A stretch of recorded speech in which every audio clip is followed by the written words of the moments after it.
It was kind of like the second you get when you wake up from a nightmare, and you can't exactly remember what it was about. But then the second after, you remember everything. Only this time, with a third second, I couldn't banish the demons away.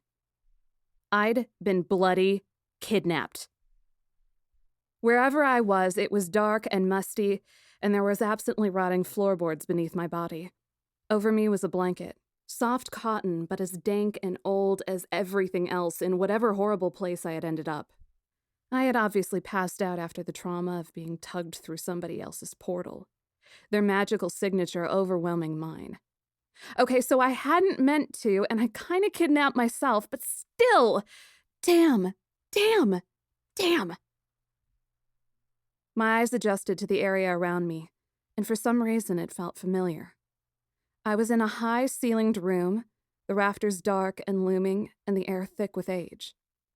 Thick, but dry. I'd tasted that dryness before. It was cool to the point of an uncomfortable, sunless chill. Little moisture in the air, my mind thought clinically. Possibly somewhere up in the snow, though wouldn't the air temperature be colder still? Somewhere above sea level. Sod the climate, where the hell was I? I bounded to my feet, dizzy and my heart beating hard, and my hand caught an object close to my place of rest. A table.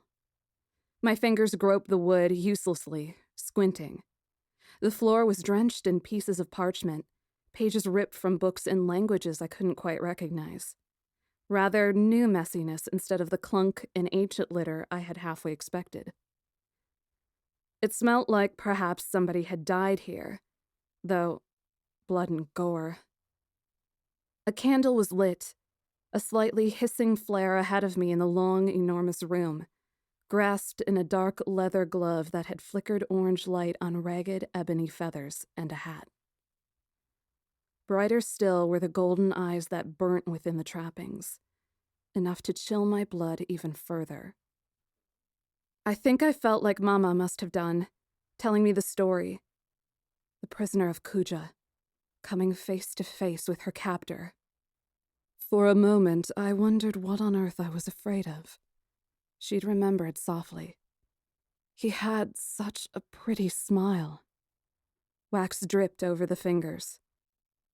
Tell me why I shouldn't kill you. I drew myself up.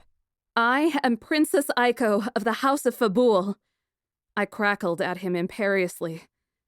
Killing me would be a mistake on your part, sir.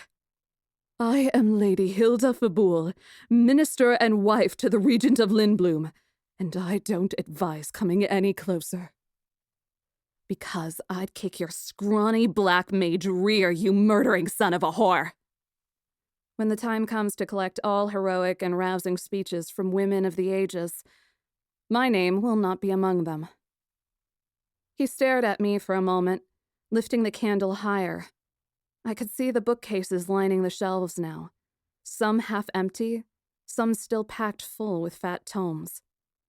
I was obviously in a library, and one where the windows had been completely draped over with thick, heavy sacking.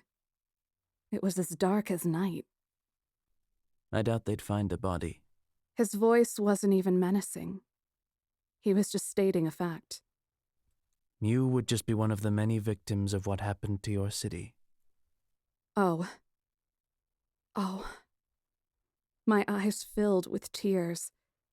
My city. Oh, my homeland. Oh, my people. How many people had died in those crashes? Why? I snarled. Why are you trying to spark off a war? Why did you have to murder all of the civilians? Why didn't you go after our military instead of the tugs? I felt my note rise on a hysterical note. I was trembling. Why? The military installations have less people. So you wanted hundreds to die? I exist only to kill. That made me furious. My voice shook with anger, half in tears. Garnet, Queen Garnet of Alexandria is going to find you and kill you for this. Just you wait. She and Zidane. It doesn't matter if I die, they'll pull the feathers off your wings one by one and torture you to— Zidane will do nothing. He snapped, the first sign of emotion I'd seen from him. His golden crescents of eyes narrowed. The people die. The cycle goes on. They sleep, and noises are made, and they will be the ghosts of memories in 10 years' time. They will be forgotten by your city and forgotten by Zidane. What does Zidane matter to you? Traitor bastard genome. If he had lips, they would have been curled. I hope his children all come with tails and will be able to survive out of the tanks of Bran Bal. I hope they all die. I hope he sows his wife's womb with salt every time they fuck. Had the other waltzes been like this? No wonder Zidane killed all 3 of them in quick succession. An almost leer of smug self-righteousness crept as easily over my face as my rising blush as I stared him down, one hand groping black. Maybe there was a weapon to kill this winged rat with. Something. Anything. They have 2 children, I said sweetly. The queen will have her 3rd this coming summer. The Princess Cornelia, she's 8, and they're eldest and beautiful. And you'll never touch her, you bastard! He half flew, half leapt the gap between us, the candle in his hand raised and ready to strike. My hand had found a heavy book, and I flung it up at his face, even as his hand came down. It lessened the blow, but I still got a stinging backhand. Metal nubs on the back of his glove slicing open my cheek and sending me back against the table. I hit it hard, wincing, him stumbling back as well, and the candle falling in a soft, waxy mess on the floorboards, small light crumbling out as there was another long silence. The only noise was my breathing. It wasn't as bad as it could have been. Hell, I was an engineer. I'd been in worse drunk bar fights, though those had stopped when I was 18 and my mother had threatened to put me in the stocks. I raised my hand to my cheek, the wound stinging terribly, eyes closing again. There was no noise from him either. So, I said after a long while, tell me, why aren't you killing me? The silence again was even longer, until there was a noise from him that sounded like an indrawn, shuddery breath. Because your heart beats. Because your heart beats, and I'm so lonely here. So lonely, lonely, lonely, lonely. Nobody ever.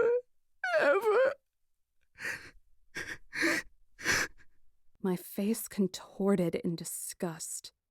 A murderer. A wussy murderer. Kill me now, I demanded, voice drunk with contempt. I'd rather die than think that a whiny, magical crybaby killed all of those people. I'd rather die than sit here listening to you. I'll do myself in if you don't stop. The crying stopped almost as abruptly as it had begun. I realized that, quite possibly, I had a loony on my hands aching for a bin. It wouldn't surprise me. All black mages, this one must have been a leftover, were pretty much insane clockwork toys, only granted sentience by their own grace. This one had gone in the opposite way of grace, and was probably dancing in his own little world, with half the lights on and the other ones flickering in funny colors. Maybe I will. Maybe I'm toying with you, like a cat, and I'm going to eat you later. Good. That's a relief. I folded my arms, the bleeding slowed to a halt. I may not have a staff, but curative magic flows through a white mage's fingertips like water. I'm bony. You may want to boil the meat off first. Another long silence. My head was beginning to ache. I want to go home, I said again. Look, I'll make it fair. You blindfold me, take me home, and I'll have to hunt to kill you instead. It'll take, 5 minutes longer. Quite a feisty one, aren't you, princess? A touch of something moved into his tone. Coming along was your own stupid fault, little girl, because you are boneheaded and stupid, and like all other humans on this earth, and you see the situation like a glass sphere. You can't see into it properly, just your distorted reflection. Not a rant. I didn't need his lunatic mutterings. So much for thinking him lucid for a moment. Look, go tell your excuses to the old stove in the corner. I couldn't care less about your reasons. Who are you? A rustling. The candle was retrieved but not lit. The touch in his voice grew, and the tone was of bitter irony. Tango. What? Tango. Black Tango. A rustle. He stood, sounding like a bird flock, and lit the candle again with his own fingers, straightening the wick. Magic still radiated off of him like the warmth from a star. Only now I knew he was more dangerous than I'd dreamed. A sentient, insane creature. No clockwork. I was stunned. You have got to be kidding me. No, I am... I mean, that's the stupidest name ever. All right, I get the 3 and the waltz, but what's up with Tango? What's your brother's name? Black Hokey Pokey? Black Swing? Black Samba? Black Chocobo Dance? There was another breathless silence, and then Tango laughed. It was not a happy sound, but he laughed. I like you. I won't kill you tonight. Thanks, ever so. I'll keep you here. I sometimes bring little alive things up here because I like the pulse, but I forget to feed them on purpose and they die. Everything dies. Sometimes it's kinder not to feed them anyway, so they don't have to be in pain from living, don't you think? I think you need one of those jackets that gives you a hug from around the front and leather straps to tie you to a bed.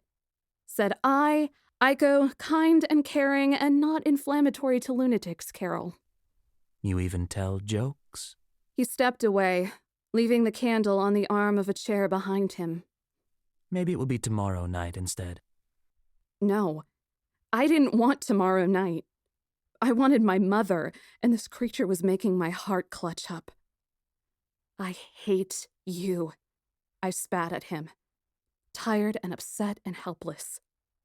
No, I hate you more than you could possibly imagine. Iko Carol. He strode over to the side of the library, flinging open a door. Immediately, a rush of hot air and a bright light filled the room, letting me gawk. It wasn't a door. It was a huge makeshift window, and yellow sand stretched out for all the eye could see outside. A few grains even blew into the room from the hot wind. We were high up, that much I could discern. Not even bothering to look back at me, he leapt out the opening. Good night, he informed me. Wings spread, slammed the door shut, and me into darkness, and was gone. I sat down in the darkness and wondered where the dead little corpses were, and I shivered at the echo of his voice on my name. When I was young and my mother and father were teaching me to read again, my grandpa had done all he could, but I got lazy after he died, and was incredibly rusty where long words were concerned. My mother thoughtfully gave me a huge pile of books she thought a young girl would like, and let me sort through them. These books all went along the same awful themes. Young romantic women in distress, who tripped over willing young men on white chocobos, and couldn't save their lives if you handed them a manual and all the right parts. I always thought that was the reason I wouldn't make a good princess at first. I wasn't good at fluttering my eyelashes and swooning. Sure, I was excellent at falling in love melodramatically, but I couldn't possibly imagine being holed up and kidnapped in a high tower and held for ransom. Then I realized, hey, Dagger never had to do all this crap. Shelved the romance novels and went back to reading The Physics of Flight by Sexton Zazaria. Actually, I think that illustrates most of my pre-puberty life with my new mother and father. So, stuck in a tower that was possibly hundreds of feet up, with only a flickering candle to guide me, and the promise of not all there genocidal winged bastard who had bad choices in names, I was not going to sit down like a pretty princess and whimper. How embarrassing to be kidnapped in the first place, even if it had been my fault. Bloody hell. Right, Aiko, my girl, I said cheerily, my voice a miserable little nothing in the dark, oppressive library tower. Let's just get you down from here and everything will be a box of birds. If Tango doesn't catch me. If I don't get eaten by an antlion at the bottom. And once I'm down there, how on earth do I survive in a desert? What if we're millions of miles from nowhere? We probably are millions of miles from nowhere. We're in a desert. Summoning, I muttered to myself. Right, you can summon. You're gonna have to do the old stick circle chant job. And even Madine's gonna be angry and feeling unloved, but they know I still love them even though we haven't called each other, right? There was a dreadful silence in that library. There was a dreadful, hungry darkness, too. It was a circular tower room, with bookshelves lining almost every part of the walls, and a few tables scattered about, most of them with open books. Torn up books and pieces of paper fluttered uselessly about, and there were dozens of candles melted down to stubs. I grabbed quickly a few of the bigger ones and lit them from the candle Tango had held, that, miraculously, hadn't been blown out by his exit. They didn't exactly light up the gloom, but they let me see the way. I craned my neck, reaching down inside my dress for my handkerchief-wrapped glasses, before realizing, to my horror, I didn't have them. Doing the dance that every glasses wearer immediately does, patting their face, patting their head, patting in vain their neck, I noted in misery that they were gone. So much for seeing my way. Oh, well, I only needed them really for reading documents, and as useful as it would be to have the room thrown into extra sharp relief, I would have to make do. Maybe I didn't exactly want to see what lay in the corners anyhow. Black Tango. Just another monster in the lineup cast of thousands I'd seen in my short life. The way he talked unnerved me, though. There was something solidly sentient in his whimperings about loneliness, in the way he talked, in the way he insulted. I felt a hot flush rise to my cheeks again when I recalled his incredibly crude, heated curse on Zidane and Garnet. That was enough to turn any puzzlement I'd had into just hatred again. What if he was going after Alexandria right now? My heart thudded at the thought. Explosions in the castle. Dagger unable to do anything in time. Or maybe the summoning of Alexander once more to drown this foul, clutching crow in holy... I shivered miserably, sitting up on one of the tables and casting my eye about hopefully for any equipment or metal or rope. Nothing. Less than nothing. My stomach rumbled. I was thirsty and I'd missed breakfast this morning. And I'd really been looking forward to lunch. Trapdoor. Maybe there was a trapdoor. Jumping up, my heavy skirt rustling about my ankles. Damn dress. I began to conduct a thorough search of the area. Tango was right in one respect. Instead of helpful exits, I kept on finding little bony corpses, rotted skeletons, and feathery little bundles of decomposing flesh. I resisted the urge to gag, not in any way hungry by now, and continued my fruitless search. The floor was made out of wood, a strange thing out in the desert areas, and there was sometimes a few ragged remnants of floor coverings that must have moldered away. The room was filled with old death. I searched until I finally found what I had been looking for, a handle. And once carefully rubbed, the old outline of a square trapdoor. With all my might, I immediately heaved and pulled and tugged at the iron staple, but it wouldn't budge for love nor money. Obviously, and to my fierce disappointment, it had been rusted shut.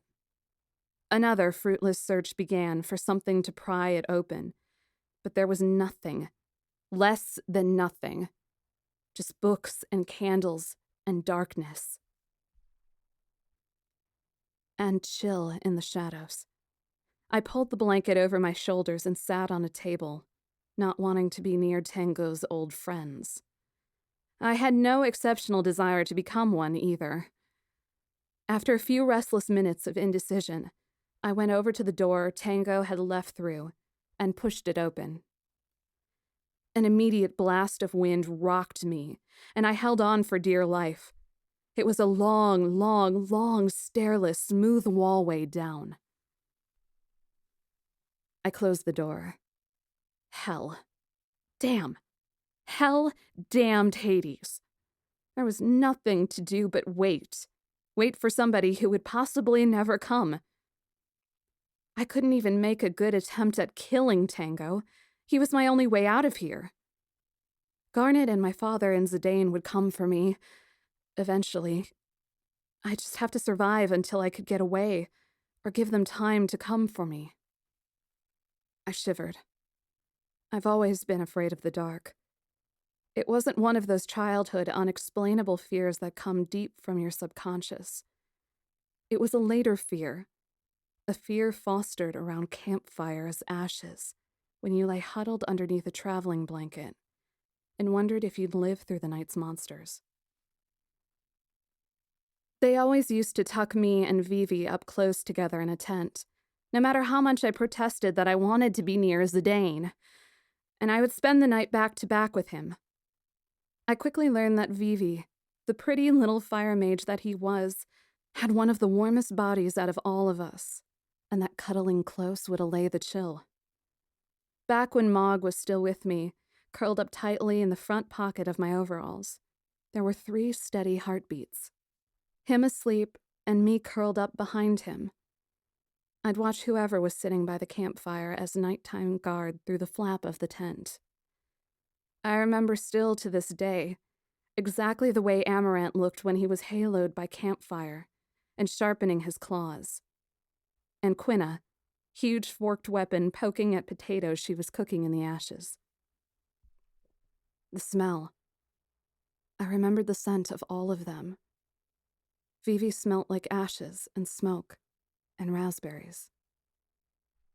Somehow I managed to sleep, curled up uncomfortably on top of the table, too afraid of sleeping on the dank floor. I restlessly and uncomfortably wavered in and out of consciousness. I'd picked up an awful bump on the head from somewhere, probably Black Tango manhandling me. When he finally came back, I was huddled up and half asleep, sitting and blinking at him owlishly as he shut the door behind him. It was dark outside. "This is no place for a lady to sleep," he said, or at least a voice said. The candles had burnt down and he was invisible in the darkness. Just a pair of eyes. Who said I'm a lady? He was amused. "This is no place for a woman to sleep, then. You can't stay here, princess." Damn right I can't stay here. I want to go home. Skillfully, he ignored me. "I'm taking you down. I still don't know what to do with you, Aiko Carol. Not killing you, not yet. The time for death is not yet come." Time for death. I shuddered. Where were you? I demanded. Back attacking my city? Back attacking Alexandria? Alexandria? No, never, not yet. I need to be stronger. He thought he could get stronger. After that display? I still know Garnet is going to kill you. I exist only to kill. Not that again. But then, he added soft. And I exist only to die. Not her job, no, not readily. I recoiled from his touch, remembering that he was still crazier than a trick sparrow. I don't want you to take me anywhere. Where's down? Not here. How helpful. And no, you can't stay up here. You're interrupting my work. I am so sorry to be inconvenient. I should have burnt the books when I'd had the chance. Never mind the taboo of destroying knowledge. I backed up even more as he reached the end of the table. Great gods above, his wings were enormous. I'll make a formal apology. The eyes narrowed, calculating. Are you frightened of me? What to say? Yes, I was frightened of him. Aiko, the highly strung engineer. Aiko, who hadn't had blood on her hands in years and had been very happy to do so. I'd forgotten the fear that had come with possible death, and oh, how bitter it tasted. Frightened? Of you? Don't make me laugh. I've been more frightened of my own sandwiches. That's odd. Odd? His voice was odd. It wasn't like the other black mages. Uniform, sweet, warm, odd inflections. It was light and cutting and expressive. This black Tango was confusing the hell out of me. They're usually all frightened. Quivery little claws, birds flapping. Sometimes they break their wings, you know, and they hurt themselves. You, I said flatly, aren't frightening. You're just sick. Yes, sick. I've always been sick. The entire world is sick. You're sick. I rolled my eyes and scooted forward, landing on the ground. The sudden action made him spring back like a frightened cat. He was even more high-strung than I was, obviously. All right, I'm tired of this place. Take me wherever. As you wish, milady. Tango said sardonically, and backhanded me casually so hard it all blanked out into a red burst of nothing. And that's all I remember of that.